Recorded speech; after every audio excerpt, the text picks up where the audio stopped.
आज मैं जो वीडियो बनाने वाला हूँ पूरा बंगाली में बनाने वाला हूँ क्योंकि मैं खुद बंगाली हूँ। তো কিছু কিছু খানকির ছেলে আছে, মানে তাদের বাপ লজ্জা নেই, শুয়ারের বাচ্চারা টার্গেট ঠিক এম এস ধোনিকেই করবে।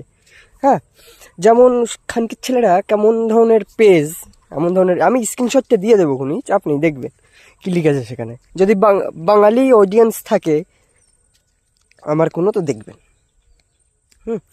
আর যারা বাংলা বুঝতে পারছেন না তাদের আমি অন্য ভিডিওতে বুঝিয়ে দেবো ব্যাপারটা। আমি যেটা বলছি, টার্গেটটা এম এস ধোনিকে করেছে যে কি, ধোনি ভক্তরা বলে একটা ছক্কাতে ম্যাচ জিতিয়েছিল ধোনি। ঠিক আছে, এম এস ধোনি এক ছক্কায় ম্যাচ জেতায়নি, কিন্তু এম এস ধোনির কাছেই কিন্তু 3টে আইসিসির কাপ আছে, সব থেকে সাকসেসফুল। ওই টিম নিয়ে ক্যাপ্টেন্সি ম্যাটার করে না, ক্যাপ্টেন্সি ম্যাটার করে না, তোরা তো বলিস। ওই টিম নিয়েই কিন্তু অন্য ক্যাপ্টেনরা ম্যাচ জেতাতে পারিনি সেম টিম নিয়ে, কিন্তু এম এস ধোনি কিন্তু জিতিয়েছে। হ্যাঁ, এম এস ধোনিকে নিয়ে ট্রল করছিস তোরা, শুয়ারের বাচ্চা। আর সূর্যকুমাররে কি বললি, একটা ক্যাচে, কি বললি, হ্যাঁ একটা ক্যাচে ম্যাচ জেতায়নি।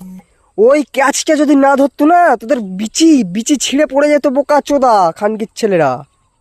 হ্যাঁ, ওই ক্যাচটার জন্যই ম্যাচ জিতেছে, স্বীকার করবি মাদার চোদের বাচ্চারা।